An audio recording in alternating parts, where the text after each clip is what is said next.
দাদা নমস্কাৰ। হয় নমস্কাৰ। আপোনাৰ নামটো? মোৰ নামটো বীৰেন তাঁতী।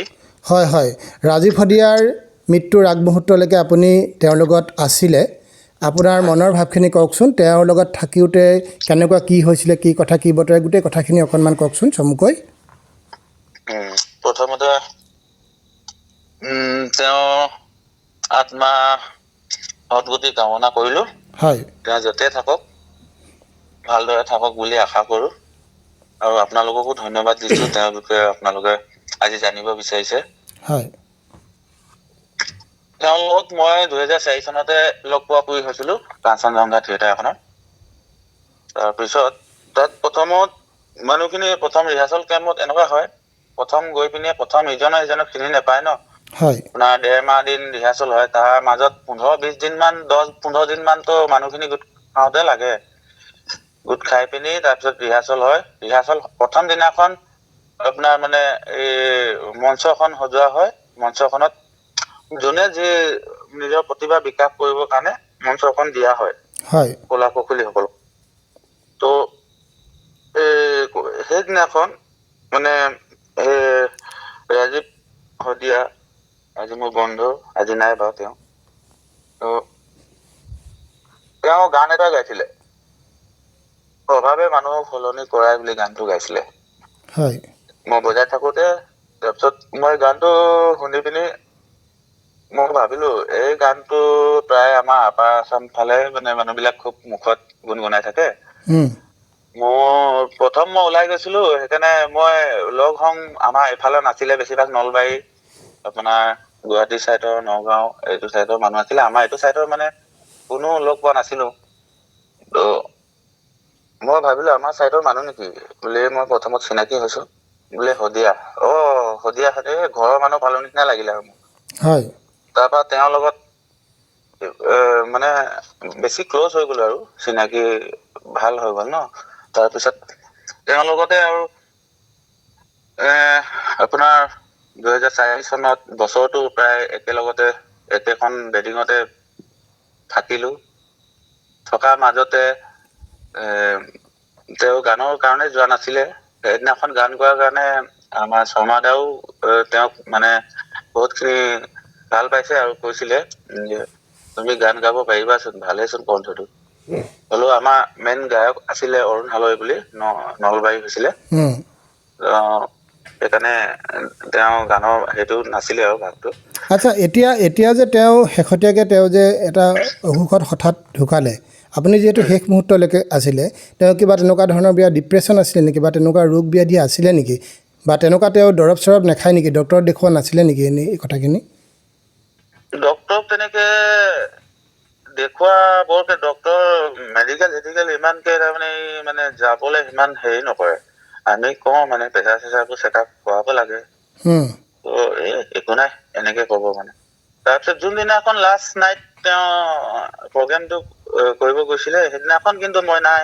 সেইদিনাখন মোক খবৰ নিদিলেহি। খবৰ নিদিলে, কিহৰ কাৰণে নিদিলে খবৰ, মই ভাবিলো প্ৰগ্ৰেম নহল চাগে, কেনচেল হল।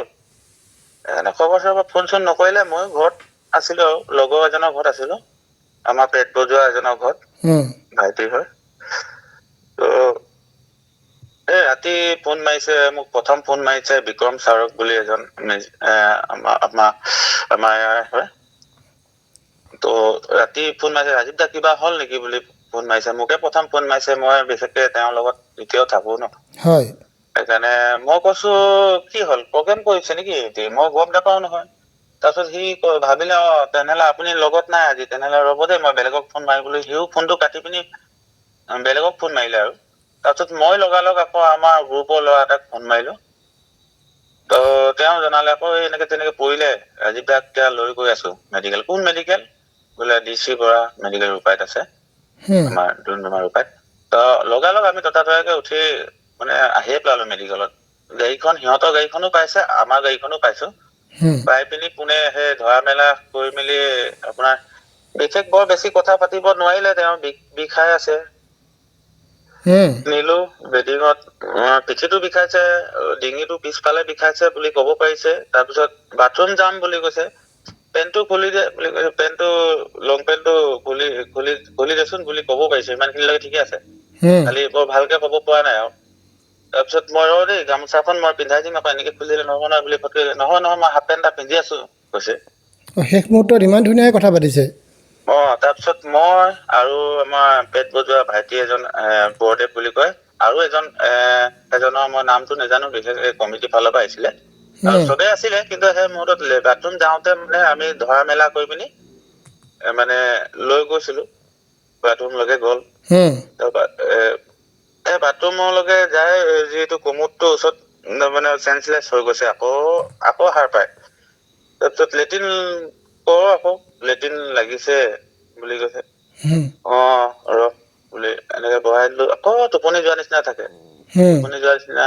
তাৰপিছত আকৌ হিলাই আছো, ঐ তই লেট্ৰিন লাগিছে নহয়, লেট্ৰিন কৰ আকৌ এনেকে কৈ আছো। নহব বুলি ক'লে। তেনেহলে বল বেডিঙত আকৌ মেডিকেলৰ ভিতৰতে আৰু বেডিঙত আকৌ আনি মানে শুৱাই দিয়া হ'ল, চেলাইন লগাই দিয়া হৈছিলে। তাৰপিছত অলপ দেৰি এনেকে ভালকে নৰ্মেলকে আছিলে, শুইছে নেকি অলপমান শুৱক, আৰাম হওক, আৰাম লৈ লওক বুলি চবেই আছিলে। বাকী গোটেই কেইজন ভৰ্তি হৈ গল, বহুত মানুহ আহিলে। মনোজ চুতীয়া ককাইদেউ আহিলে, আপোনাৰ মানে যিখন কমিটি মাতিছিলে, আমন্ত্ৰণ কৰিছিলে, সেইখন কমিটিৰ মানুহ বিশেষ চবেই আছিলে, নাম নাজানো কিছুমানক। অলপ দেৰি আপোনাৰ 1 ঘণ্টা ওচৰা-ওচৰি তাত থাকিলে, ডক্তৰো চাই মেলি মানে চুগাৰ লেভেলটো বাঢ়ি আছে বুলি ক'লে, 390 কিমান হৈছিলে চুগাৰ লেভেল। তেওঁৰ আগৰ পৰা ল' প্ৰেচাৰ আছিলে বাৰু। তাৰপিছত মানে অকমান পাছত বেছি মানে অৱস্থাটো বেয়া দেখাৰ কাৰণে আমাৰ সেই ককাইদেউ এজনে ক'লে, নাই ইয়াত নহব। আৰু ডক্তৰেও ক'লে বোলে ICU প্ৰয়োজন হব, আৰু ইয়াত থলে ভাল নহব, ICU লৈ গলে ভাল হব। লগালগ 108 মাতি পিনি তাৰমানে যে আপোনাৰ ডিব্ৰুগড়লৈ বুলি লৈ যাইছিলে। আকৌ তাৰ মাজতে তিনিচুকীয়াত সোমোৱা হৈছিলে বোলে। মই সেইখিনি মুহূৰ্তত মানে ইয়াত থাকিবলগীয়া হ'ল। মোৰো অকমান ঘৰত প্ৰব্লেম আছিলে সেইদিনাখন। মই ৰাতি সিহঁতক সিখন মেডিকেললৈ বিদায় দি পিনি ৰাতিপুৱা যাম, তহঁতি গৈ থাক আগবাঢ়ি বুলি পঠিয়াই দিলো আৰু এখন গাড়ী। মানুহতো বহুত গৈছিলে। তাৰ পৰা মই ঘৰলৈ আহি পেলালো, সিহঁতে ডিব্ৰুগড় পোৱালে আৰু ডিব্ৰুগড়ত সেই ৰাতিটো থাকিলে। আমি যাব ওলাইছিলো, তাৰপিছত বেয়া খবৰটো পালো আৰু। ঠিক আছে দিয়ক, আপোনাক ইমান বহুতখিনি কথাই আপোনাৰ লগত আলোচনা কৰিলোঁ, আৰু ইমানকৈ পাতিবলৈ মনো যোৱা নাই, মনবোৰ অলপ দুখো লাগি থাকে। অকণমান সেই শেষ মুহূৰ্তৰ কথাখিনি যিহেতু আপুনি আছিলে, গতিকে আমিও দুআষাৰ পাতিলোঁ। এতিয়ানো পাতিনো কি কৰিম, তথাপিও মনটো অলপ পাতল কৰিবলৈকে 2-এটা কথা পতা হয় আৰু। যি নহওক, ভগৱন্তই তেওঁৰ আত্মাক সদ্গতি পাওক, পৰিয়ালটোক সংস্থাপন হওক ভালকৈ, পৰিয়ালটো ভালকৈ থাকক, ভগৱন্তই ল'ৰা পোৱালিটোক মানুহ কৰক, সমাজত প্ৰতিষ্ঠিত হৈ সিঠিয় হওক বাপেকৰ নিচিনাকৈ। তাৰ বাহিৰেতো আমি কৰিবলৈ আমাৰ একো কাম নাই, নহয় জানো? ঈশ্বৰক প্ৰাৰ্থনা কৰিব সদায়। ঠিক আছে, আপোনাক অশেষ ধন্যবাদ জনাইছোঁ। ধন্যবাদ। ধন্যবাদ।